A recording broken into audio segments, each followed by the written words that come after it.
So here's my situation. From the back patio of the house, comes down into a lower yard, and I wanted to put in some steps coming down here that made sense. The original steps were built by a man named Guillermo, and I do not think he was a professional mason. Very uneven, they're questionable stability. Yikes. I think I can do better, even though I have no experience in step making. The first step in this project is determining how far out I want to come with the stairs and how high I have to go with it. So you simply get a piece of string. I know my first step I want it to be 7 inches off the top of the deck. So I set the string at 7 inches down. I bring it straight out, make sure everything is level, and my upright stick is at a point where I want the stairs to end. So it's fairly flat down here. Then I simply measure the distance out, which is my run, and I measure the distance high, which is my rise, and that's the start of the formula. From that you can determine how many stairs you need, how wide you want them, what the rise on each stair is. So it's all in the planning stages at this point, but that will allow me to order the parts and get to going on this project. Using the prescribed formula for determining steps, how many you need, and kind of risers, my run ended up at 11 feet and my rise at 50 inches. So using the prescribed formula, I ordered 7 steps 20 inches wide, front to back, and 7 risers roughly 5 inches. So that'll give me 7 steps at 7 inches per step. Special flagstone yard, cut them to order, and they just got delivered. So let's open them up and see what they look like.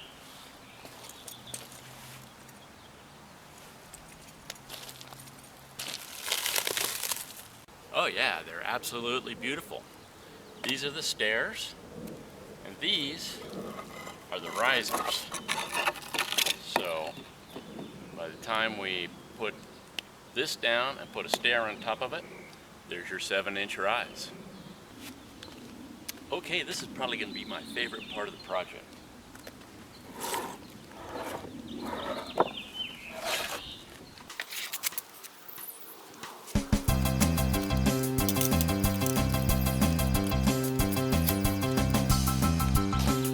See you at the bottom.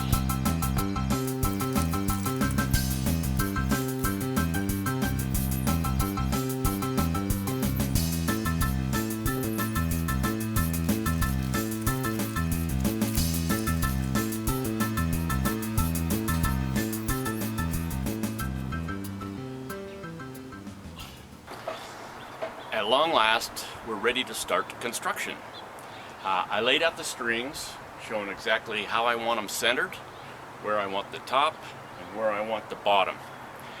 The bottom step is really a key because it acts as the foundation and an anchor for the whole staircase, so they don't come sliding down the hill. So what I've done is dug 8 inches straight down in, made sure the bottom is level.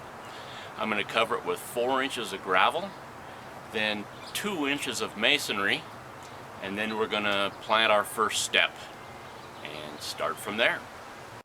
For the gravel, I just went to a local gravel yard, paid $2 a bucket for this stuff. It's cheap.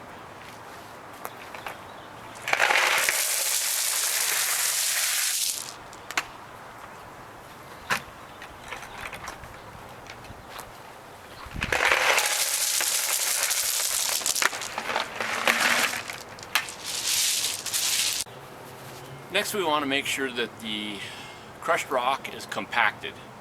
I don't really have a compactor, But I do have an old fence post I'm going to use. Get that wedged in there quite tight.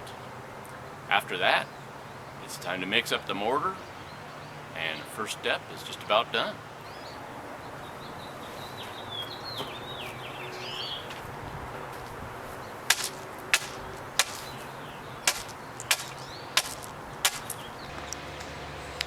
As a testament to the theory that anything can happen, shortly after yesterday's video, a huge wind, hail, and rainstorm came through and made a mess of my labors. Never mind, I'll clean it up and get going as soon as I can. What you want to use is a mortar mason type of mix, because it bonds the stone to the crushed rock.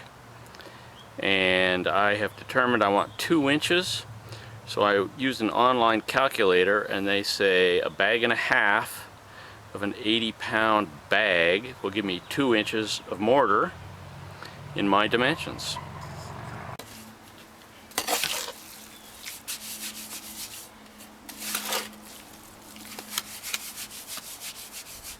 Okay, that looks like a pretty good consistency. So in we go.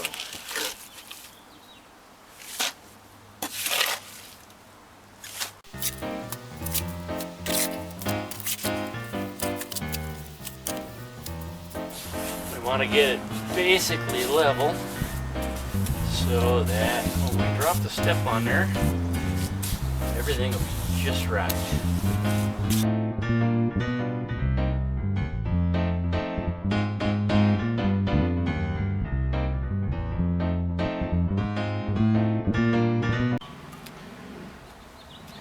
Now for the step.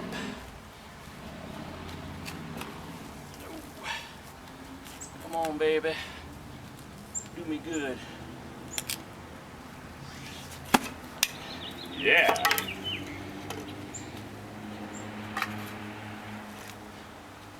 It's just the way it should look.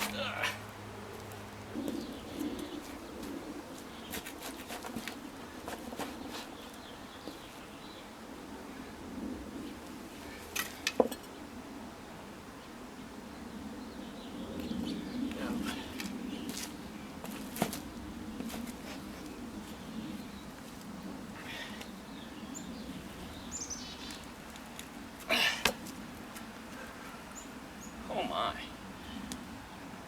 That's perfect.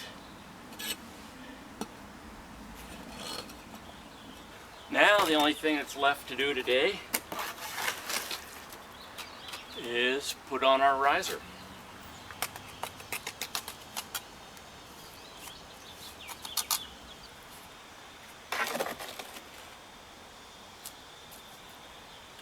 All right, boys.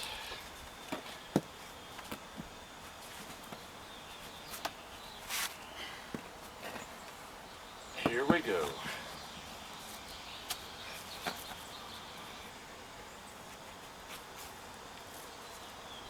Need to make sure it's dead even with the back of the stair.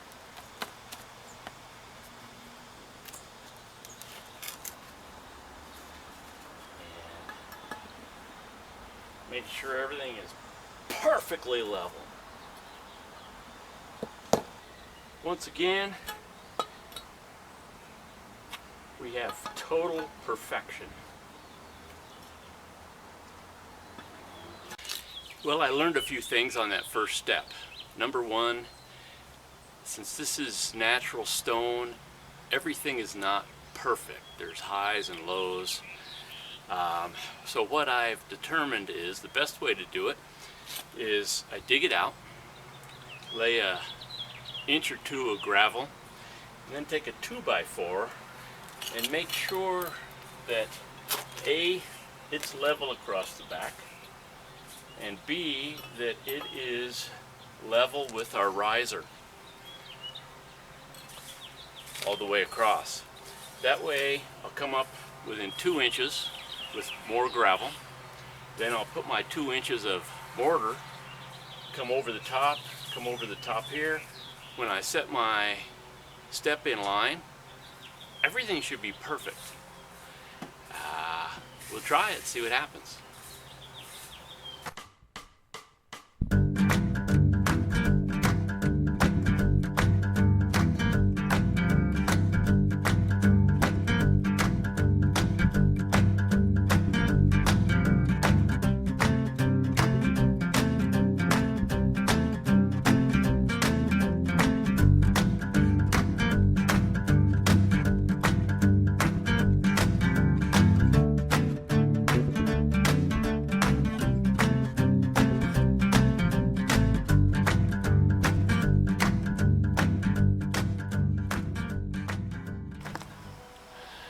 Because the slope of my hill changes a little bit as you get near the top, I've found that my steps have started coming up above grade, which has been leaving an unattractive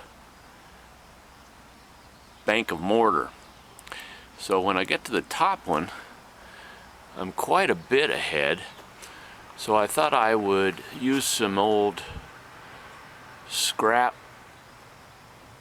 flagstone that I had around and sort of build up the sides of it. Kind of to tie these two together, I put some concrete in there and put gravel. Tied everything together like a form.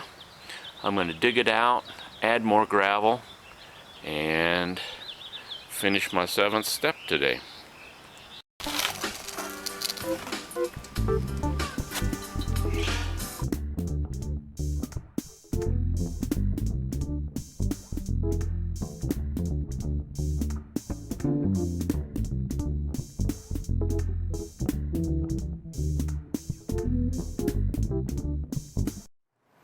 I've completed installation of all 7 steps that I ordered from the stone yard, which now brings me to what started this whole thing, which this is an old slab. It used to be the hearth from a fireplace we had removed when we remodeled the house recently.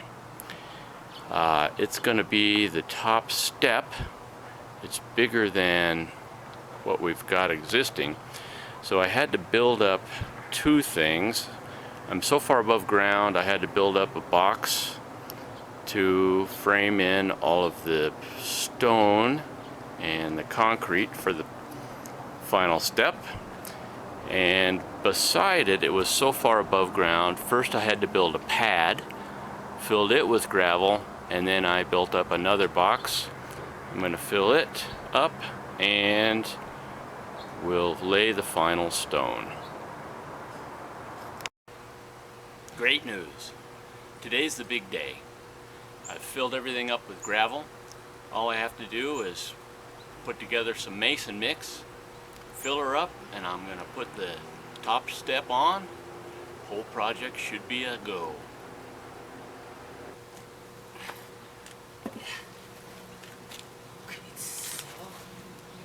Yes. Perfect, my man. That's all there is to it. Thank you so much. Good luck.